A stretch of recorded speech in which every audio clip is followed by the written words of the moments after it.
Some people dislike using the word tribal because it does have a pejorative connotation that came about at a particular point. But the word is a very old word. It's a Latin word. The Romans used it to describe the ethnic groups that made up their early nation. So it meant any kind of enduring community united by some shared beliefs. It came into other languages via the Bible as the word for the 12 lineages of Israel. And by Shakespeare's time, it was used to refer to the Scots. And then during the era of colonialism in the centuries that followed, there was a pressure in Europe to rationalize what they were doing. And it often took the form of contrasting European civilization with non-Western tribes. And that was more politics than science. Some of these non-Western tribes, like the Aztecs and the Incas, were as sophisticated as many of the European societies of the time. And there were societies in Africa that were also equally sophisticated.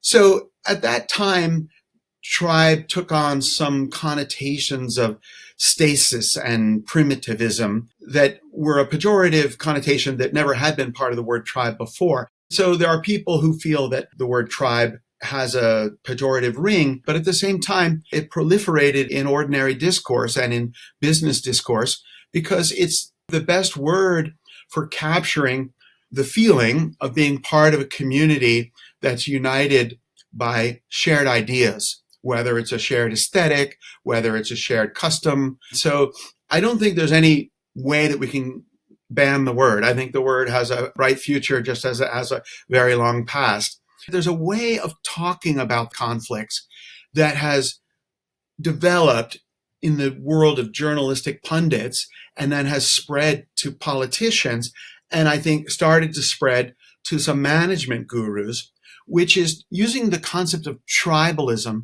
as a catch-all explanation for why we have these escalating conflicts that don't seem amenable to any kind of solution. But it doesn't make for very good policy or practical remedies to these conflicts.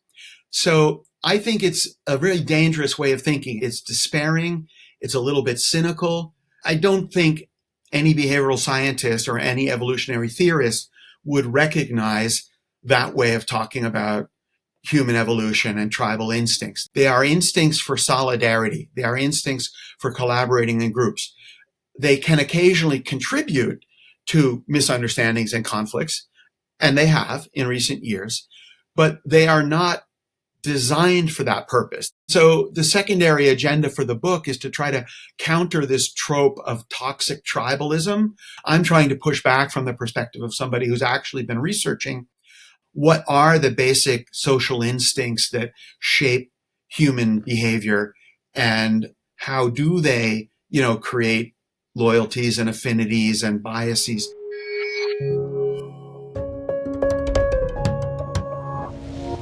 I'm a behavioral scientist who's been studying individual behavior and organizational behavior for decades. I've taught at Columbia for 2 decades, and I consult to corporations, I consult to political campaigns, and I consult to government agencies, both in the US and abroad. From all of this, I've developed a framework, a way of thinking about culture and how it's relevant to managers. There's sort of a myth that culture is unchangeable, that it's somehow fixed. And I think that couldn't be more wrong. Culture is malleable and manageable. And I wanted to give people the tools to see how they could do that deliberately instead of having changes happen without understanding why they're happening.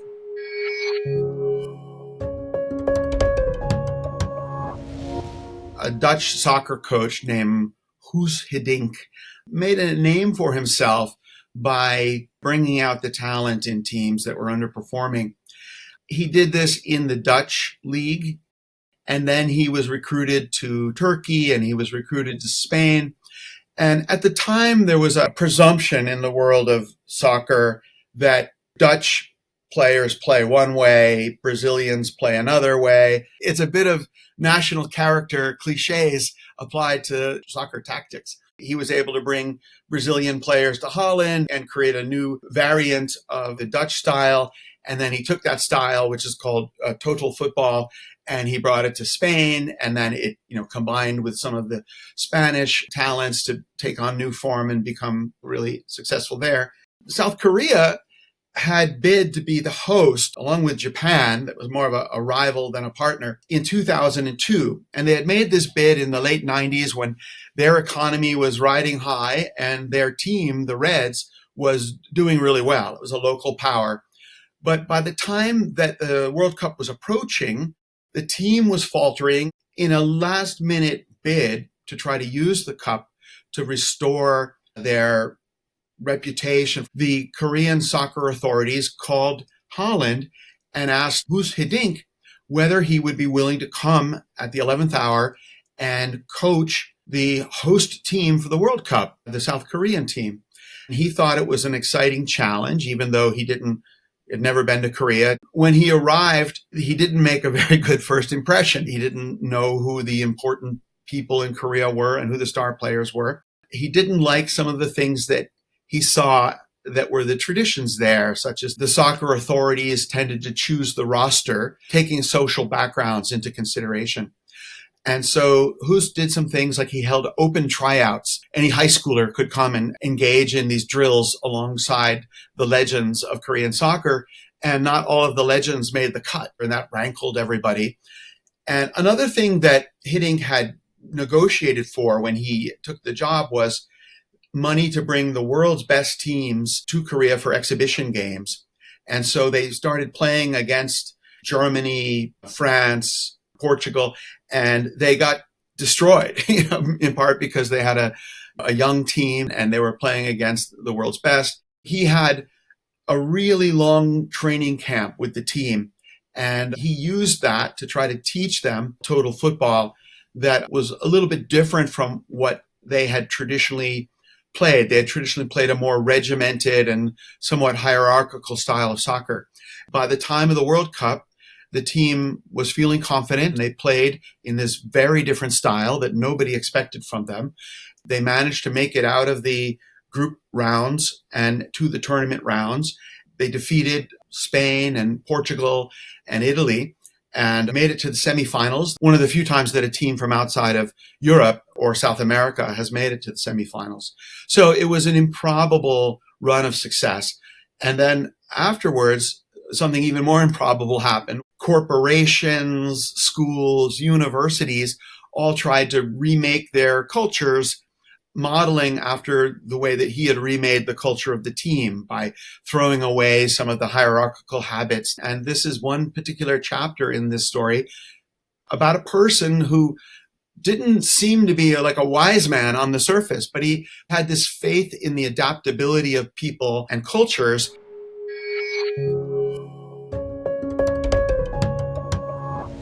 Culture changes a lot because we all have many cultural identities. These identities come to the fore based on situational cues. These are cultural triggers or tribal triggers. Understanding these triggers is one of the keys to being a Hiddink, somebody who can at one moment bring players' Korean identity to the fore because he needs them to make a big sacrifice, and at the next minute bring their identity as professional soccer players to the fore because he needs them to learn a new tactical system. He recognized that inside his players, there were many different identities, and he could selectively bring those to the fore. When I'm talking to the practical people of the world, I put them into three major baskets, which is the peer instinct, the hero instinct, and the ancestor instinct. And the peer instinct is the set of impulses and capacities we have to imitate peers, to mesh with the people around us.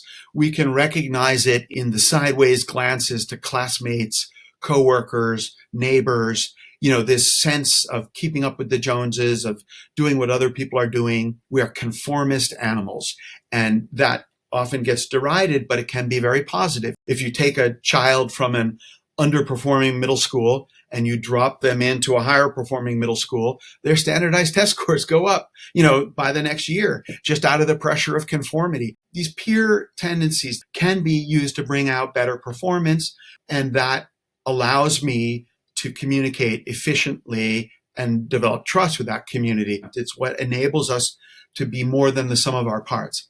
The next major category of tribal instincts is what I call the hero instinct. The hero instinct emerged about 500,000 years ago. In the archaeological record, this is when we start to see the first physically handicapped people who survived to the age of adulthood. We also see signs in the record at this time of hunting big game like woolly mammoths, where it required a real sacrifice by the lead hunter to get right in the face of this enormous animal in order for the group to overwhelm the animal. It requires somebody to take one for the team and say, okay, I'm going to risk death, to be a hero and be the lead spears person. And then everyone will rejoice, if we manage to bring down this large animal. And so what we see at this time was a new social instinct of people trying to contribute to the greater good, even though it required sacrifice personally in the short term. This is fundamentally different from the peer instinct. It's doing what everyone else is not doing. It's doing something that makes a unique contribution to the group. This enabled cooperation in the deep sense, and it allowed human groups to grow larger because they could get over the free rider problem. It enabled people to learn what contributions were valued by the group. People started imitating role models in the group who had prestige or status. When people started learning from whoever had status, that was a way in human groups that we had social learning based on brains rather than brawn. And evolutionists call this prestige learning. We can recognize it in ourselves today. When in doubt, we emulate the cultural hero. The trigger that is most important for triggering the hero instinct is not signs of the tribe, it's symbols of the tribe that play an enormously important role. Symbols are the images and phrases, stories, public figureheads that a group uses to stand for itself. And when we are exposed to the symbols of our tribe, it activates our aspirations to contribute to the tribe. And we do that by trying to model what the heroes of the tribe are doing. For centuries, soldiers would follow a flag into battle. Corporations have logos. Professional sports teams send a mascot out on the field and the fans go crazy. The final wave of tribal instincts is what I call the ancestor instinct. And this is a set of capacities and drives for learning from generations past. And it manifests itself in our curiosity about what the elders are saying, our fascination with artifacts from the past, whether that's a primeval human encountering an arrowhead from the past in a cave, or a painting on the wall, or us collecting antique furniture or artifacts. We sort of fetishize these things because they are from our group in the past. And this curiosity about the past and this nostalgia and all this sentiment that we feel about things of the past, it created something incredibly valuable for groups, which is it created tribal memory. This meant that groups didn't have to reinvent the wheel every generation because they were keeping the wisdom of the past. They were building on this stock of knowledge. Groups started accumulating culture every generation and becoming wiser with each generation and more able to survive, even though individuals weren't becoming any brainier. And this is something that is now true of organizations and corporations. Corporations have a corporate culture that accumulates across the generations, and each generation selectively learns from the prior generation. Certain things get discarded, certain new things get added. There's learning from other groups that you have contact with. And so cultures evolve across the generation, but with some degree of continuity. What really triggers that is ceremonies. Ceremonies play an enormously catalytic role in creating a traditionalist mindset. So when an organization wants to maintain part of its corporate culture that is essential, core to how it operates. It often will have a ceremony of giving somebody an award that's named after the founder or something of that nature. So it's a ceremony where everyone is gathered together, where everyone is clapping in unison, reciting a slogan or a cheer together. Some organizations even have pep rally type events. These aspects of ceremony where people are engaging in synchronous behavior and then reflecting on the collective history of the group have a very distinctive effect that neuroscientists have documented, where they reduce self-focused attention and they create solidarity and a sense of unity, connection to the tradition. It can also be tremendously dangerous because it turns off critical thinking, and that can be a bad thing in a corporation or in other kinds of communities. But leaders have to be conscious of the trade-offs of using these different tribal forces. Through the research that I've done through writing this book, I've come to understand that these sides of human nature that may seem a little bit irrational, which is our conformist tendency towards peers, our adulation of heroes, and our sentimentality and fetishistic interest in tradition, are actually the things that have kept us alive and that have allowed us to change adaptively, that may provide our best hope when it comes to dealing with the challenges ahead.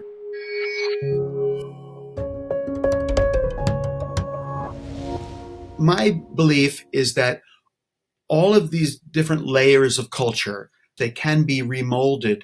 They will change organically, but they can also be changed deliberately by leaders who understand the signals that each kind of culture is sensitive to. Peer codes, which are the shared habits in a group, they're very sensitive to what I call prevalence signals.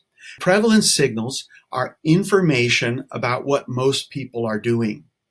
And corporations can engage in campaigns that make it salient to people that others like them are doing a certain thing to gradually change the habits in a group. I'll give you an example from the history of a prominent corporation, Kodak. Kodak had almost a monopoly on film and cameras for home photography, but there was very little market for that because photography in the early 20th century was something considered to be left to the professionals in their photography studios. And it had traditionally been a very solemn affair because early cameras could not capture a fleeting smile. So people would hold a very grim expression on their face when they were getting photographed.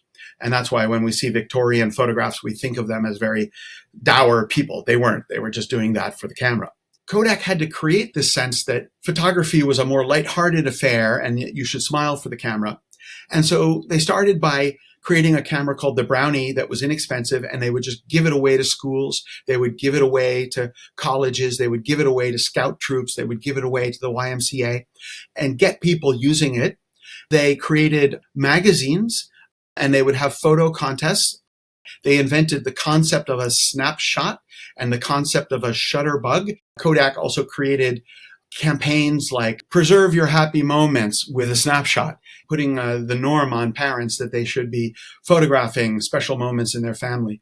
And all of this created an incremental process where people got used to the idea that you should smile for the camera and that you should take pictures routinely rather than it being a serious affair. And Kodak created a cultural change. The next one that I would talk about is hero codes. A good story about this is Satya Nadella, when he took over at Microsoft. Microsoft was a corporation that had two previous CEOs who had a particular style. And Microsoft's approach to marketing was sometimes described as a take it or leave it approach. The switching costs were very high in those days. They had a near monopoly and people would just buy it each year and renew their license. But then came the era of cloud computing, when suddenly the switching costs for users were relatively low, and there was this new industry norm of just paying for the features that you use. And so Microsoft was losing market share. And so they appointed as their third CEO in 2014, Satya Nadella, who came from the cloud computing division and who was a more soft-spoken guy.